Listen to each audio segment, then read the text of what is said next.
There are people who move through the world with a quiet heaviness, as if their soul has lived years, their body hasn't caught up to yet. People who grew up too fast without meaning to, who learn to read moods the way other children learn to read books. People who appear calm and wise on the surface, yet carry a tiredness that feels older than their age. And maybe somewhere in your own silence, you've wondered why you feel out of place among your peers. Why your depth isolates you as much as it guides you. Why a part of you has always felt prematurely grown. If you've ever sensed that your inner world matured before you did, this is your story. Not the dramatic version, not the one anyone else would have noticed, but the softer one you've been carrying for years. The one that shaped you quietly. The one you've never had words for. Stay with me, because by the end of this, you may finally understand not just why you feel older, but how, without even realizing it, you're beginning to take back the years you rushed through. There's a particular kind of heaviness you carry, the kind that doesn't announce itself, the kind that settles into you, the way dusk settles into a room, slowly, quietly, without asking permission. You don't always notice it at first. It slips into your posture, into the way your eyes linger on things a little longer than others notice, into the way you inhale as though breath itself needs convincing. It's not sadness, not exactly. It's more like living with an internal gravity that's just a little stronger than everyone else's. You feel older than your age long before you ever name it. It shows up in the smallest, most unremarkable moments, when you're standing in a group of people your age, and you realise the rhythm of the conversation doesn't quite match the rhythm inside you. Their laughter spills easily, while yours arrives only after a quiet second of analysis, as though your mind needs a moment to trace the deeper currents beneath every sound. You watch yourself from a slight distance, as if you're both participant and observer, and you wonder why you're always balancing both roles. This weight doesn't necessarily hurt. It's more like the echo of something you learned too early, a sense that the world is heavier than you were prepared for, and somehow you adapted to carry it.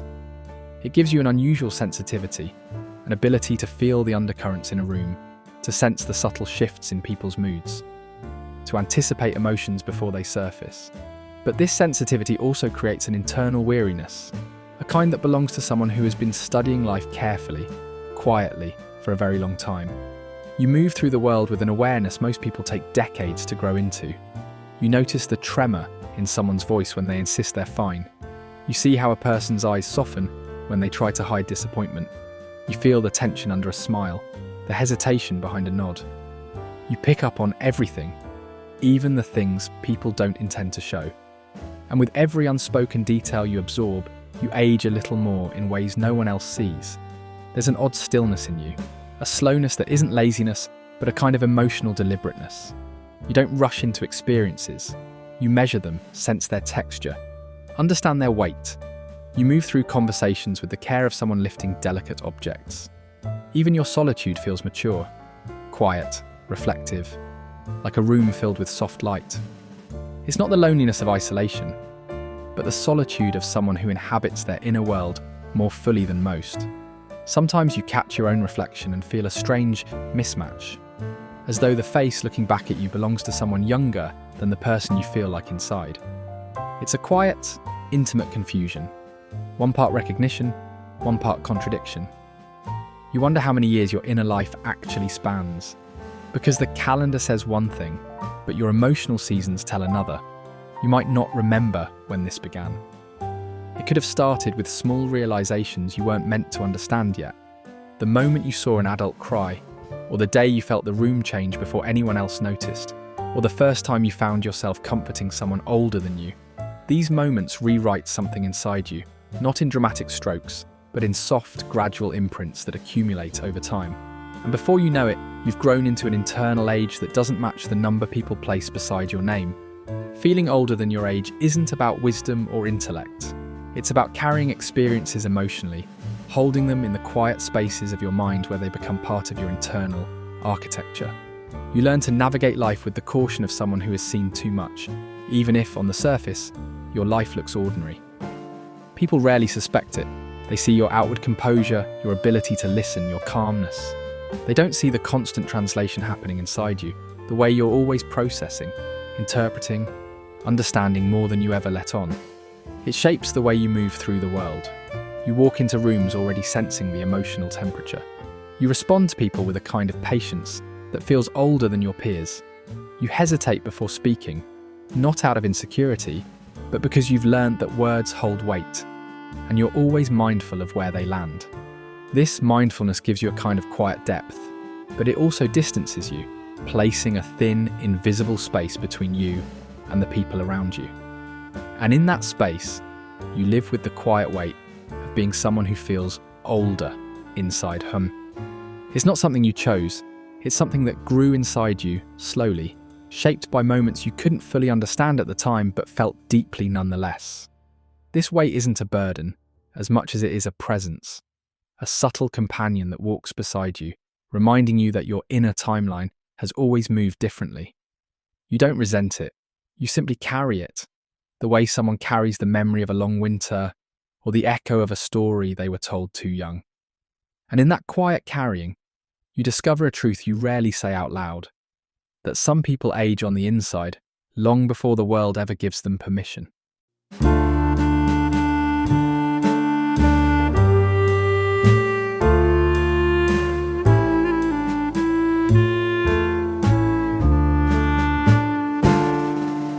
There's a certain kind of childhood that ages you quietly, long before anyone notices.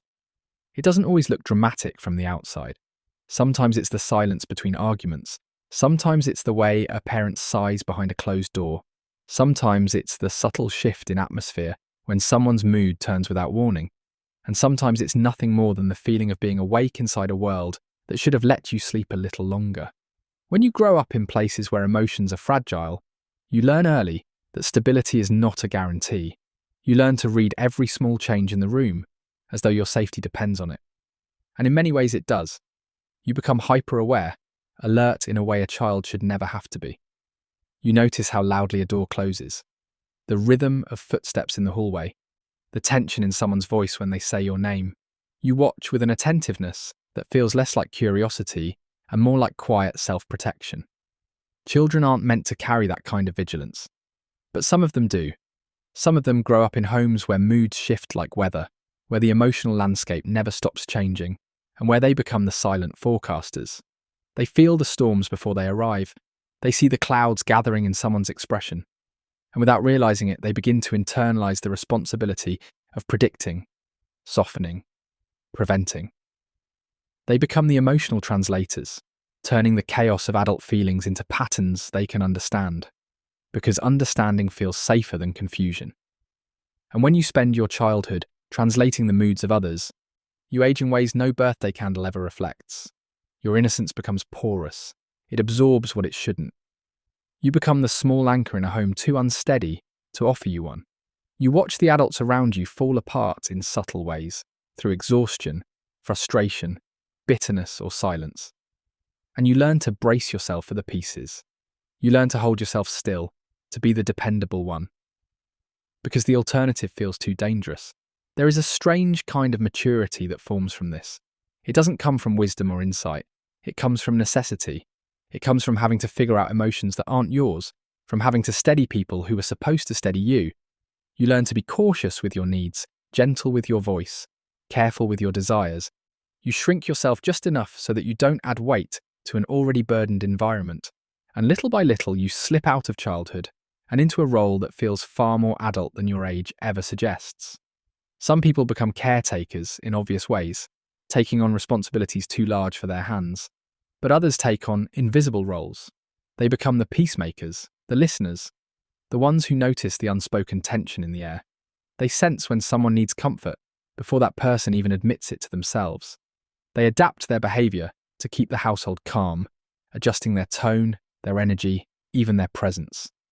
This kind of emotional labour doesn't show up on chore charts, but it shapes you far more deeply. There is a moment, usually many moments, when you realise you are behaving like the grown-up in situations where you should be the child. You might not articulate it then, but your body knows. Something in your posture changes. Something in your gaze becomes older. You begin to feel responsible for the emotional temperature of the room, as though your very existence must help keep things from spilling over. And when you carry that belief long enough, it becomes a quiet law within you. Growing up too fast doesn't always mean losing joy. Sometimes it simply means learning to tuck it away. You become careful with excitement, cautious with hopes, gentle with your own longing. You treat your desires as though they might disrupt something fragile, something that could break if you lean on it too hard. So you learn restraint, not the kind taught through discipline, but the kind taught through uncertainty. You learn to pause, to wait, to watch. And in that waiting, you grow older. Some children learn to stay invisible, others learn to stay essential. And both roles age you, one through silence, the other through responsibility. You become the one who notices everything, or the one who carries everything, or sometimes both. You learn to endure things without naming them, because naming them feels too large, too dangerous, too final. Your emotional vocabulary expands long before you understand what it's filled with. And while other children measure time in summers, in school years, in fleeting obsessions, you measure time in the emotional seasons of your household. The good days stretch like warm afternoons, and the bad days thicken like dense fog. You learn to recognize the difference instinctively. You learn to anticipate the shift, and without realizing it, you begin aging by these seasons rather than the calendar. What people call feeling older than your age often begins here, in this strange, hushed apprenticeship to the emotional world. You become fluent in subtleties. You become grounded in realities most people don't face until their 30s or 40s, and all the while you remain physically small, young, still growing, even as your inner world expands far beyond your years. Long before you ever reach adulthood, you've already lived through the emotional experiences that shape one. And so by the time you finally arrive, at the age where others begin growing into themselves, you are already carrying a history that most people your age haven't even begun to imagine.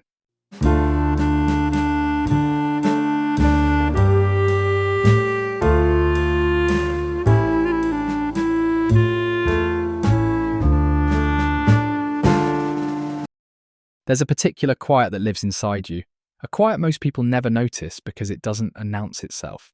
It isn't dramatic. It's not the silence of emptiness or avoidance. It's the silence of someone who sees more than they ever comment on, someone who feels the edges of things long before they take shape.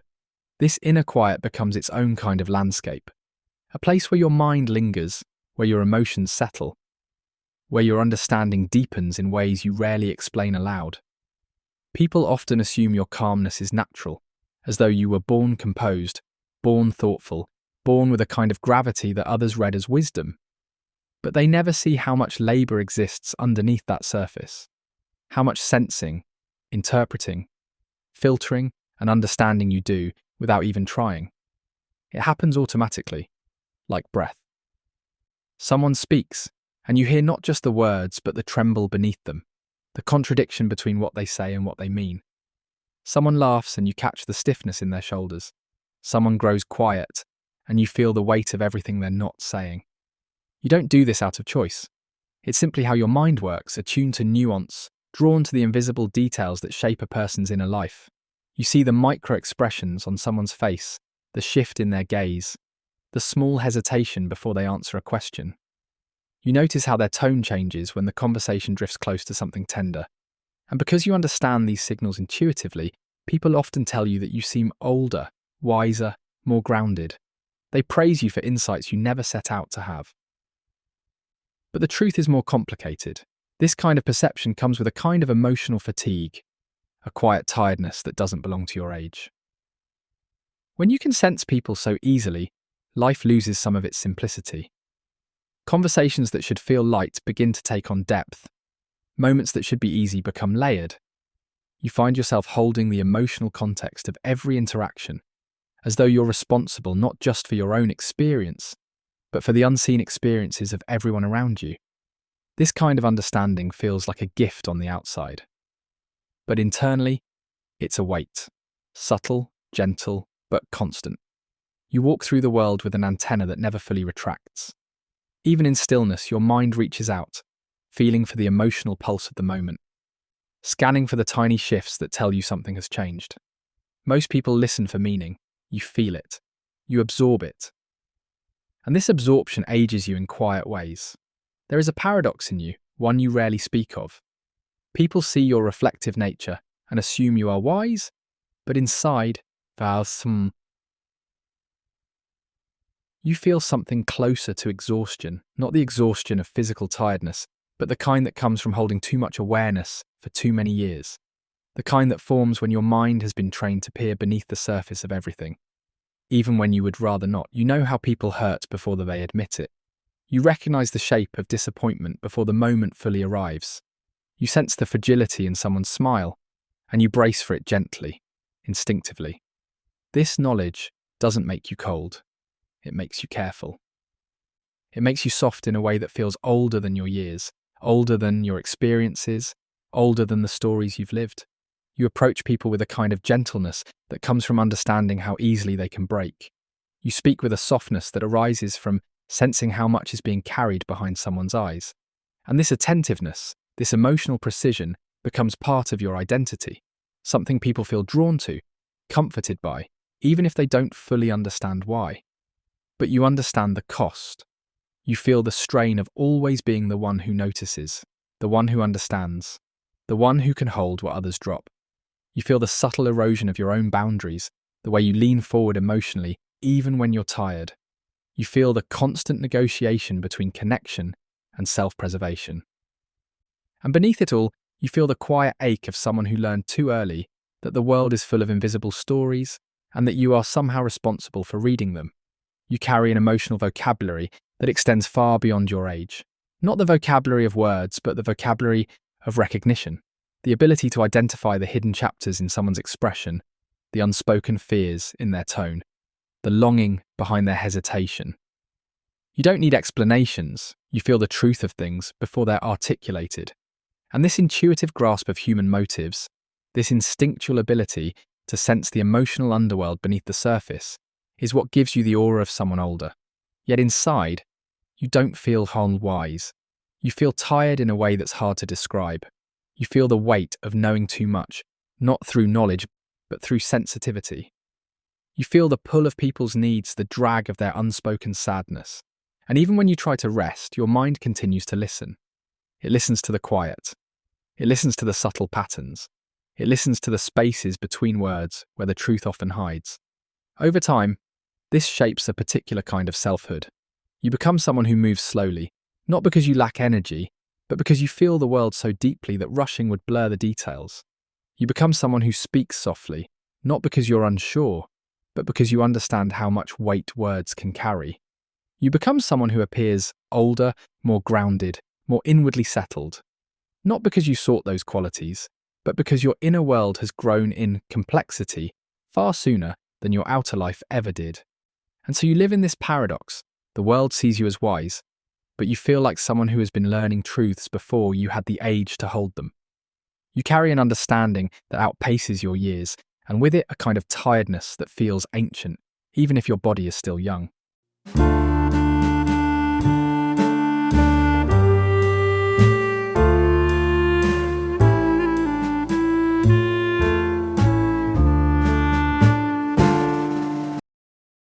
There's a kind of loneliness that doesn't come from being alone.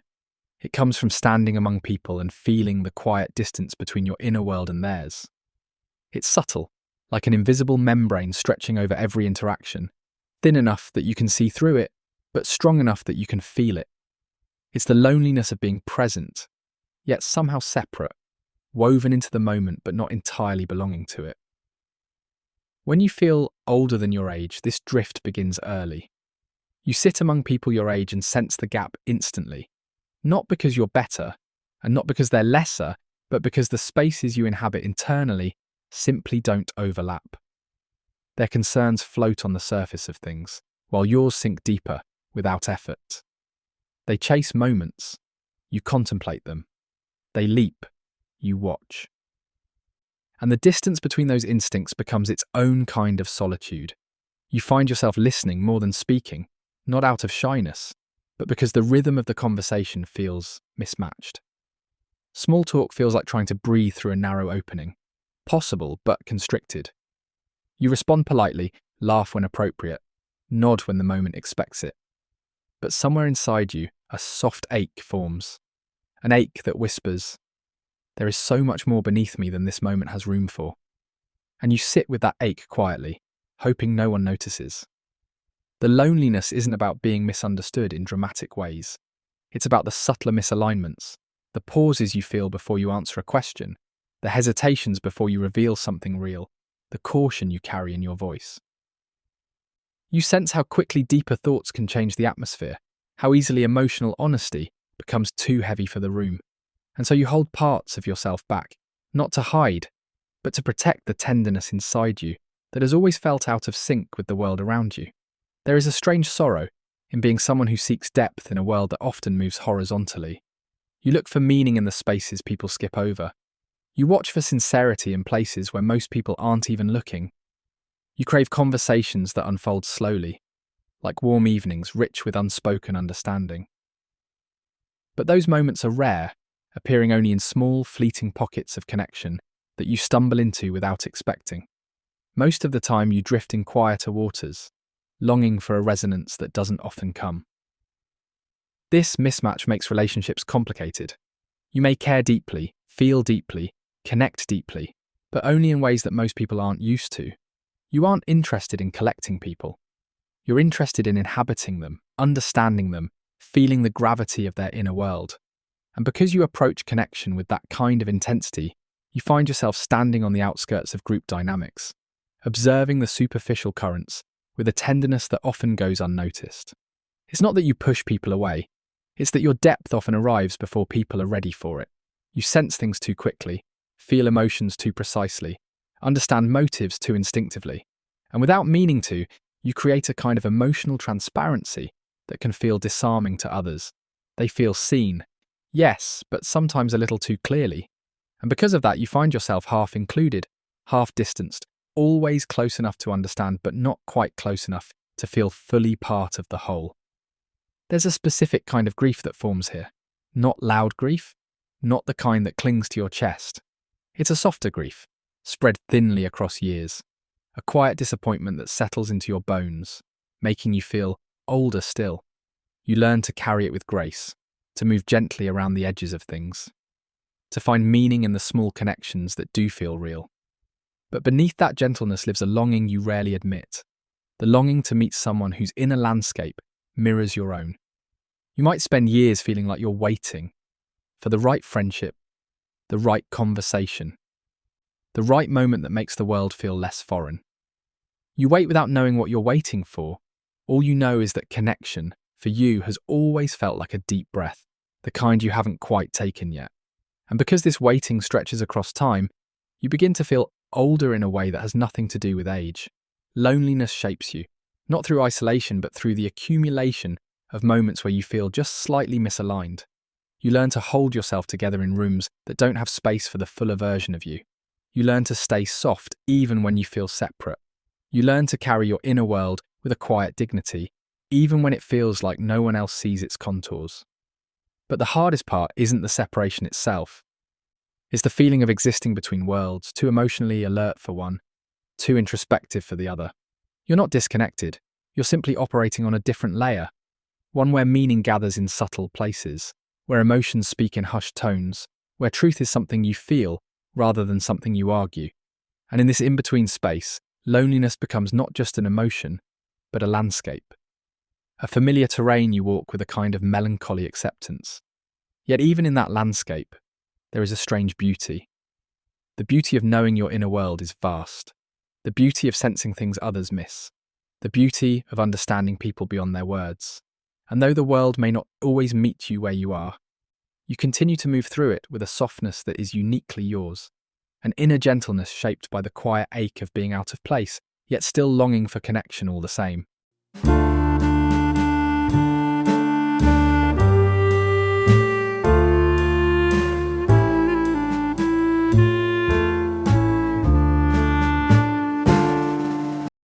There comes a moment, quiet, almost unnoticeable, when something inside you begins to loosen. It doesn't happen suddenly, and it certainly doesn't feel like an epiphany. It feels more like the softest exhale after years of holding your breath without realizing it. A slow, inward shifting. A subtle easing of the shoulders. A moment where you sense, perhaps for the first time, that you don't have to stay braced for the world anymore. It begins when you notice that your old vigilance isn't needed in the same way it once was. The emotional storms you long prepared for pass by without touching you. The people around you no longer demand the kind of quiet responsibility you carried so instinctively. And in the absence of those invisible duties, something dormant in you stirs. Something light, something curious, something that feels strangely young. Reclaiming the years you rushed through isn't about undoing anything. It isn't about going back. It's about realizing you no longer have to live with the tightness that shaped your earlier life. You begin to soften in places you once held firm. You allow yourself to move more loosely, more freely, without the constant weight of monitoring every emotional shift around you. And as you soften, you notice that the world around you softens too. Not because it changed, but because you no longer meet it with the same guarded maturity. You find yourself lingering in moments that once passed by unnoticed. The warmth of late morning light, the silliness of a spontaneous comment, the strange comfort of doing something simply because it's unnecessary. You start to witness your own vulnerability, not as a liability, but as a small, tender place inside you that deserves exploration.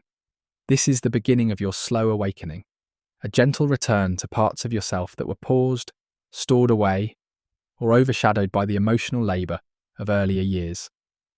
There's a subtle rediscovery of playfulness, but it doesn't arrive with noise or excitement.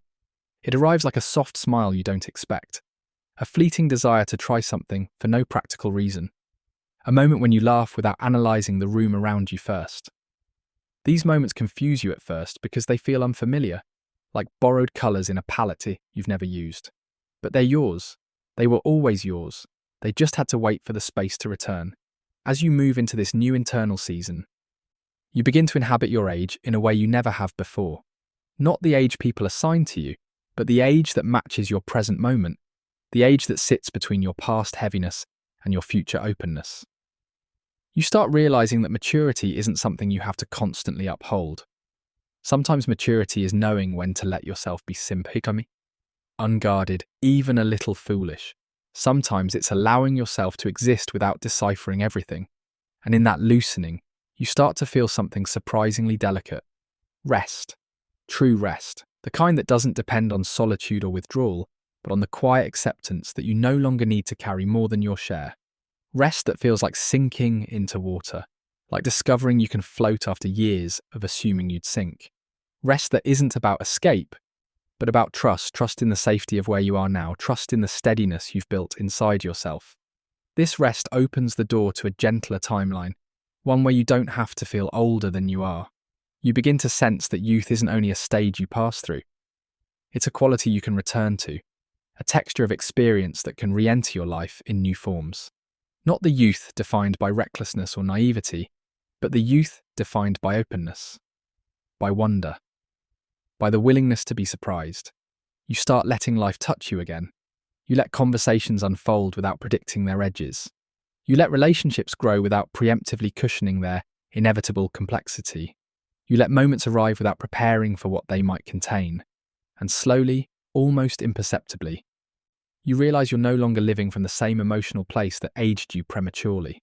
There's a tenderness that grows here, a tenderness toward yourself, toward your past, toward the child version of you who carried too much. You don't pity them, you simply hold them differently now.